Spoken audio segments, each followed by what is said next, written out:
Khojaly'da ölenler. The people who died in Khojaly, the corpses we have seen in Khojaly, will be in my heart till I die. Ölen güneten yaşamalıdır, yaşayacaktır. Her gün dövülürdüm, her gün They beat and tortured me every day. dövülme, zulüm, azap. Every day. O kadar dövülmüşler ki The beating was so harsh that I was unable to stand. Ayak üstə qalxa bilmirdim. Keşke deyirəm mən. I wish I would have died in the forest rather than be captured by them. On the night from February 25th to 26th, 1992, Armenian troops attacked the town of Khojaly in the Nagorno-Karabakh region of Azerbaijan. 613 Azerbaijani civilians were killed, including over 250 children, women, and the elderly. The Human Rights Watch condemned the mass killing and called it the largest massacre in the conflict between Armenia and Azerbaijan. Nestled in the mountainous region of Azerbaijan known as Karabakh, Khojaly is remembered by those who lived there as a town with tree-lined streets, a dense forest, and hillsides that echoed the happiness of those who lived beside them. It was a place where Armenians and Azerbaijanis farmed and raised their children, side by side, in peace for centuries. I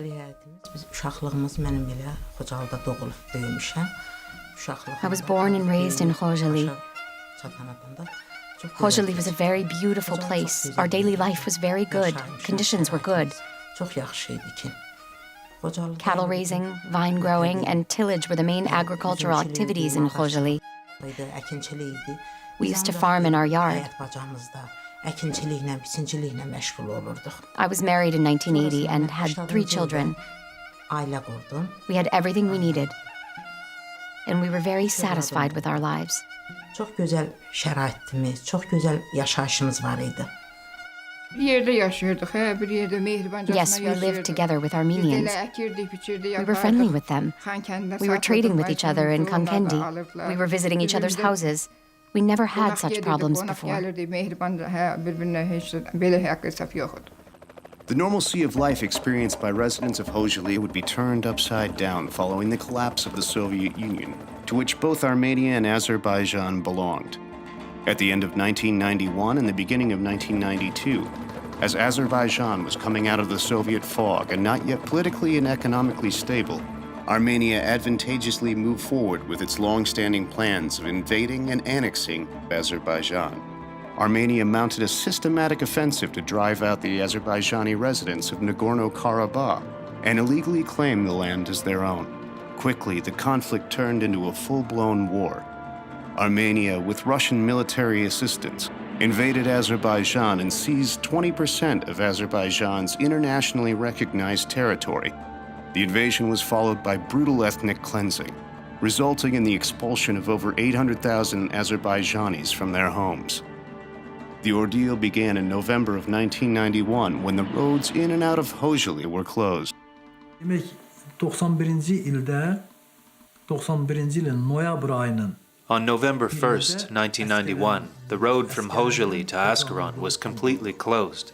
Thus, all the highways in Khojaly were closed. 2 nəfər orada şəhid verdik biz. Khojaly was completely besieged, and on November 1st, 1991, 2 Khojaly residents were killed.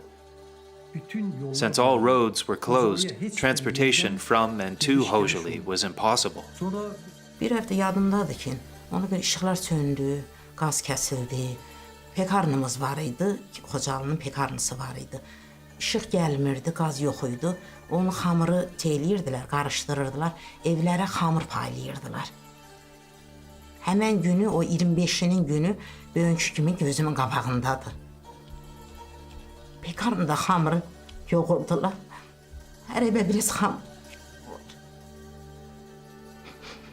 Həmən axşamı gətirdik, onu pişirdik. Həmən axşam hadisə düşdü. Çörək pişirib töymüşəm evə. When the bombardment began late on the night of February 25th, 1992, Azerbaijanis who'd been left behind in Khojaly after a year of being surrounded were hiding in basements to escape the attack. And when the conflict started, I didn't understand what's going on actually, because I was 7, 8 years old kid. I was just trying to understand. First, I was kind of happy that I'm not gonna go to school because the kids they love to run away from classes. but I was not understanding this seriousness of the matter. That's like my father, we used to have a basement. It was a concrete, it was a good shelter against the rockets. So we exactly knew when they're gonna start shelling, bombing. So at 7 p.m. my father was saying, okay, it's time to go to the basement because now they're gonna start bombing. And we actually had like food, blankets, pillows, other necessary things to survive in the basement.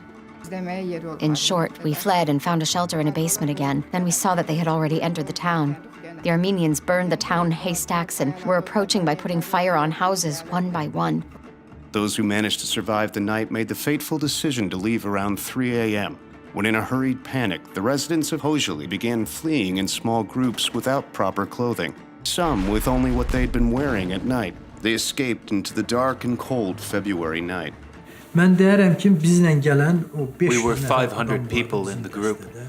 Majority Bu of the people, adamların babies, əksəriyyəti children, were frozen to death. körpələr. Today, Uşaqlar I bu cannot günləri endure inan, visualizing mənim all of gözümün this. qabağında- Ananın A gözünün baby was qabağında frozen to körpəsi death var. before the eyes of his mother. Heç kəs ona kömək eləyə bilmirdi. Nobody could help him. Heç kəs ona kömək eləyə bilmirdi. There were 8 of us when we fled to escape. We lived in Khojaly in the upper village. Our communication junction was located in the lower village. Oraya gidene kadar. Till we reached there, we passed over hundreds of dead bodies. Aylarlıkça 100-200 meydin üstünden atlamış. It was like fire falling from the sky. There were dead bodies and wounded people all around us. We could hear people shouting and moaning everywhere. Oradan çık. O karına. We could hardly climb to Ketek Mountain because of the snow. O vakit orada ışıklaştı. It was getting bright at that time. We saw that Khojaly was burning. Skirmishes, smoke, fire. We could see it from there. Khojalını götürüp görükür orada. Bizim eşeğine They, kaçanlar da. Armenians, fired at us with artillery while we were trying to escape through the forest. Some were killed at that moment. Then we climbed the hills with the survivors. We stayed 9 nights in the frosty forest. Ayaklar da çık. Our hands and feet were frozen. We were left without water in the forest, and everyone was starving. Hamımız kaldı o meşelerde. Üçə qabaq qaranlığa gedir. Bir gecə idi, bir kolun dibinə qısıldıq. Odun yox, ocaq yox, şipişka yoxdur ki, necə bir ocaq qalıb, bir uşaqları qızdırasan. Baxdım, gördüm ki, mən də ortancıl uşağım, qızım. 85-ci təvəllüd, sevincim. Gördüm ki, Nüje o da donur. O da donur. Onu aldım qucağıma, nə qədərim xeyri yox. Bağrıma bastım ki, onu qızdıram. Gördüm, yox, uşaq üzə donur. Gözümün qabağında, hesabdakı, o uşaq mənim gözümün qabağında dondu, qaldı. Onu da yine üstünü aynı yönden örttük ki, hiç olmasa ki, kurt kuş bunlara değmez. Ondan sonra səhər saçıldı, biz yolumuza davam elədik. Gördük ki, yox, taqətlərimiz tutulub, gələ bilmirik. Balanın gözünün qabağını ölür. Ana ha çabalayır, çırpınır ki, balasını kömək eləsin, eləyə bilmirik.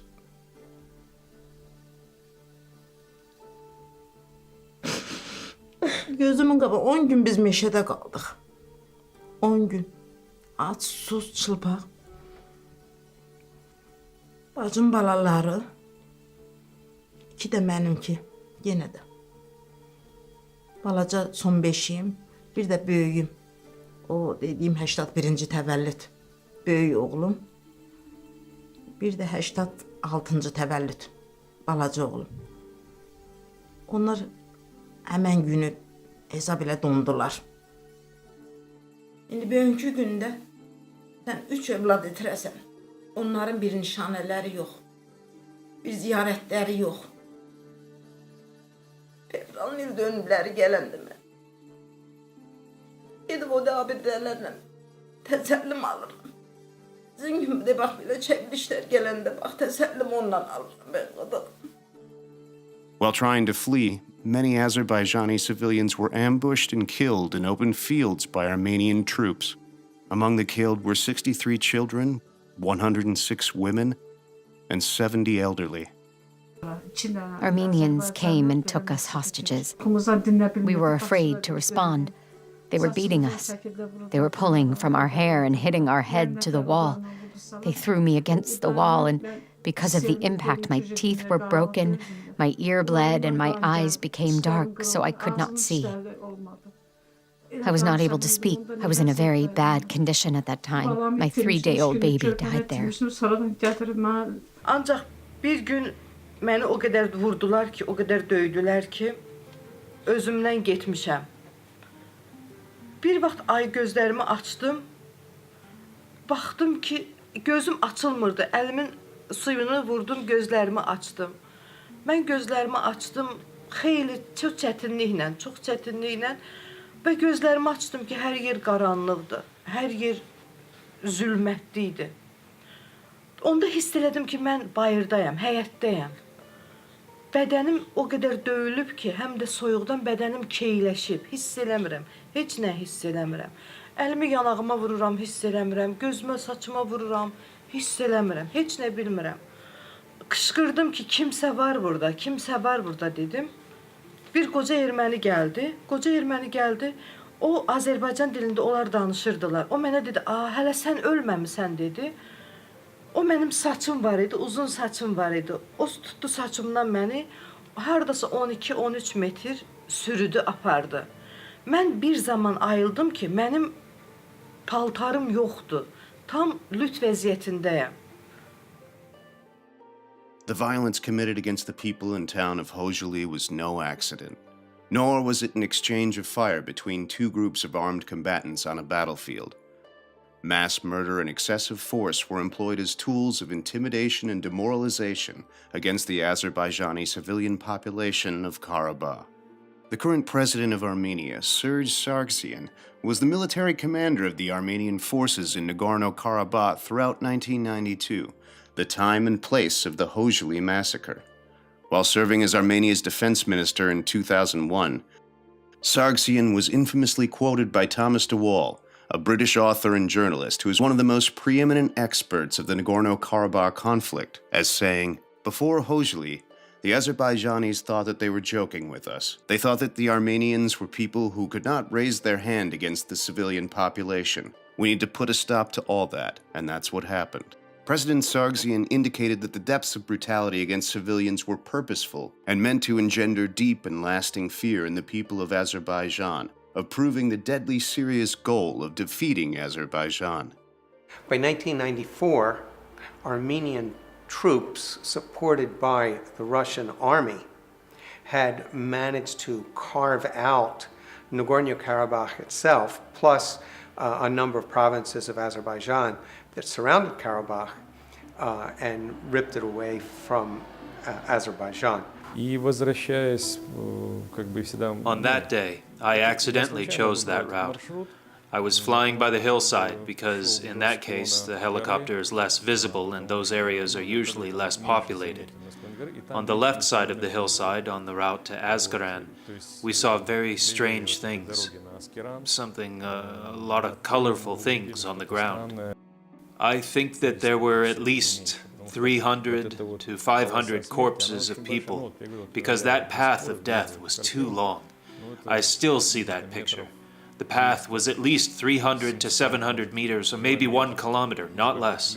They died while they were walking in rows. Of course, it was hard to separate, but there were children also among them. We could see small corpses as well. Every time when such assaults happened, they would let children and women go, but this time they didn't. Why? I don't know. Maybe something went wrong, or this was a pre-planned action against civilians. The people could not make it to Aghdam. They just had to cross the hill, and the other side was Aghdam, and they would have been safe. But they installed the machine guns in such a perfect way that everyone was in a trap, and they killed everyone. So we know that they accounted for 600 or so dead because they got the bodies and they did autopsies, which are, they did in Aghdam. They took the bodies down there. But we have lots of eyewitness testimony to the dead bodies on the hillside there.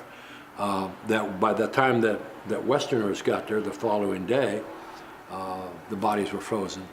Although the tragic event happened 25 years ago in a small country in the Caucasus Mountains, many in the international community have recognized the massacre and condemned the perpetrators responsible.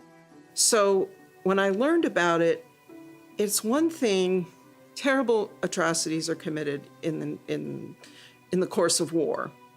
But with Khojaly, it's been said over and over again that the sheer barbarity of the actions, I don't know a human being alive. I'm often asked to comment on this, and of course one condemns it, but when you think about it, it's, in addition to the human toll, it's a culture, a vibrant culture was cut off and was then uprooted, at best uprooted.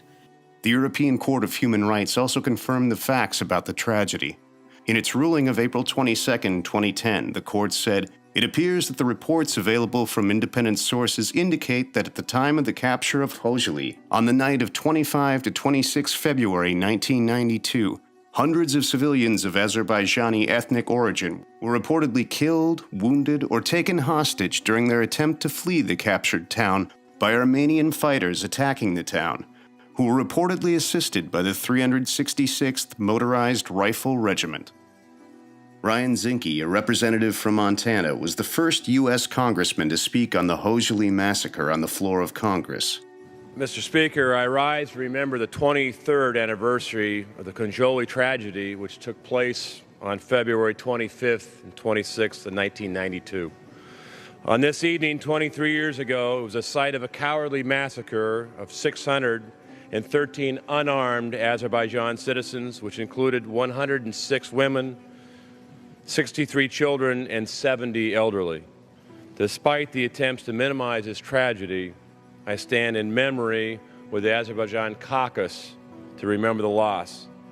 The United States and Azerbaijan share a bipartisan and a strong relationship. As a former commander of the Navy SEALs, I know firsthand the importance of Azerbaijan's commitment. Aside from deploying troops and equipment to Afghanistan, over 1/3 of non-lethal aid that was used by our troops in Afghanistan flowed through Azerbaijan. President Kennedy once said that America would pay any price and bear any burden in the defense of liberty. I'm proud that Azerbaijan and America share the same commitment to freedom and liberty. It is important today that we take this moment to join our Azerbaijan allies in liberty and recognizing the Khojaly tragedy. Thank you, Mr. Speaker, and I yield back. 20 U.S. states have also passed either resolutions or issued proclamations on the massacre. A number of countries from Mexico to Peru to Bosnia-Herzegovina have also adopted legislations condemning the Khojaly tragedy and honoring its victims. The Justice for Khojaly campaign, led by Leyla Aliyeva, has been active in informing the international community about the Khojaly tragedy since 2008 through a variety of events and publications. It's like many countries around the world, and there are many. There is a dominant force that comes in, is aggressive, commits atrocities, and somehow the world allows them to get away with that. And there are a variety of reasons for it. I think that Azerbaijan is one of those countries that has had, in this case, of course, land taken from it. People were murdered and in the streets and mutilated, and histories were destroyed, and the world watched. No one, I think, unless their interests are very selfish, would agree that it was the right thing to have innocent people, men, women, children, murdered, mutilated, their property taken, and have 1 million people exiled from what was their homeland and still should be. I don't think anyone thinks that's a good thing. The question is, I suppose, what do you do about it? And as I look at, what happened in that little village, where were those good people? Where was those good souls that said, here's my house. You can have a refuge in my house. And as a Christian, that is the message of my Savior, to do unto others as I would have them do unto me. What I want, the good that I want for you is the good that I want for myself. The good that I want for myself is the good that I want for you. And I cannot preach from this book if I don't live what's in this book. Because we preach with our actions, not with our words. Words without actions is empty. And that's what the Bible says. The faith without works is no faith. Despite the unimaginable horrors of Khojaly and the continued occupation, and the hundreds of thousands of people displaced by the Nagorno-Karabakh conflict, Azerbaijan has maintained its century-old tradition of interfaith tolerance and harmony. It's amazing, really, and I'm very impressed with their leadership, with the thoughtfulness of their approaches on many things. They have not that I'm an expert on foreign policy or anything, but I know how to get along with people, and I think they're doing a magnificent job. They really are the prototype for what could be certainly a solution in the Middle East. If nations would adopt some of the things that they've adopted, the world would be a better place, no question. You look at the globe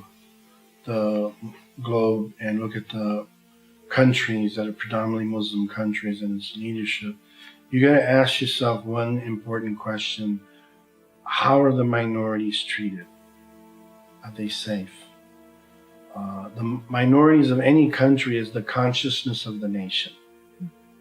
So my affinity to Azerbaijan is that here's a country that comes from its rocky history of the bigger Russia and communism and all that history, but at the same time, it has to try to forget its past, its pain of yesterday, and try to reconcile and move forward, and at the same time give every citizen in their country dignity.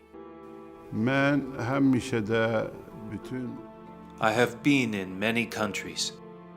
I would recommend to all nations to learn the model of multiculturalism and tolerance from Azerbaijan that has existed here for centuries. Tolerantlık mühitinin modelini öğrensinler. Многонациональность – это богатство Азербайджана. The multiculturalism is a wealth of Azerbaijan. Neither oil, nor agriculture, nor other economic issues can raise Azerbaijan, if not its multiculturalism. Смешение культур, смешение кровей. The mixture of culture, blood, and religion shows the enormous potential Azerbaijan has for development. Заложенный нескончаемый ресурс для развития. It says a lot about a society and a government that allows people to basically, members of minority religious faiths, to function. And when you talk about here a society that's 95% plus Muslim majority, and I have since visited with Christian leaders in churches and spent some time in different Jewish settings. It just seems quite natural for everyone. The war of over 20 years ago didn't end in peace. There's just a stalemate, and the international community has not been able to solve this terrible problem. Much land that belonged to Azerbaijan is now occupied by Armenia, and nobody seems to want to get involved. Well, that's really too bad, because it's an injustice which is on the radar. Вы знаете как? Это миф, который развеется у любого. You know, it is a myth that Azerbaijanis are enemies of Armenians. С азербайджанцами, который Most of the Armenians have good relations with Azerbaijanis outside Armenia.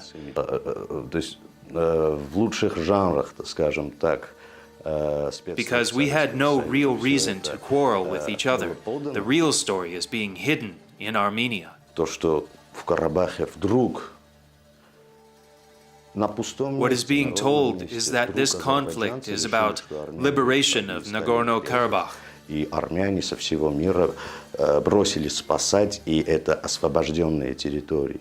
Вообще это имя не называть. The Armenian government does its best not even to mention the name Khojaly. It is a big stain on the conscience of the Armenian people. На совести армянского народа. Both Azerbaijani and Armenian people need the perpetrators of this tragedy to be prosecuted in the Hague Tribunal. You can hit a man or hurt him and say sorry. That's normal, and you may be forgiven. But you cannot do something like that, Khojaly massacre, and then be forgiven. It is unforgivable. For this kind of crime, one must be prosecuted. I cannot say in one word how to resolve this conflict. We, as simple people of Armenia and Azerbaijan, who have the real power to solve this conflict, must understand each other. Only us, not the politicians or any peacekeeping missions. Today, if Armenians will stand up,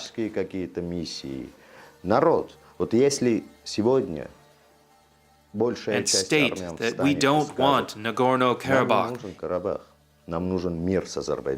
and we want peace with Azerbaijan, and the same thing is done in Azerbaijan, then everything can change. Right now, nobody can bring me my childhood back. Nobody. My childhood is lost. It's gone. My younger age class just gone lost. So those nobody is gonna. No, it's impossible to recompensate materially or spiritually what we have lived through in the past. But right now, all those people we lost in the war, we even lost their graves. We can't even go and lay flower or red on their graves. Right now, the biggest console we will have is to return to our homeland, Khojaly, which is still under occupation since 1992. So my message will be that I don't want to live as a refugee till end of my life. I don't want to bear this name. So I want just to return to the city I was born 34 years ago. And I want to live in Khojaly. I wish no child in the world would ever see war. I do not wish war on any country in the world. I wish all the war in the world would be over.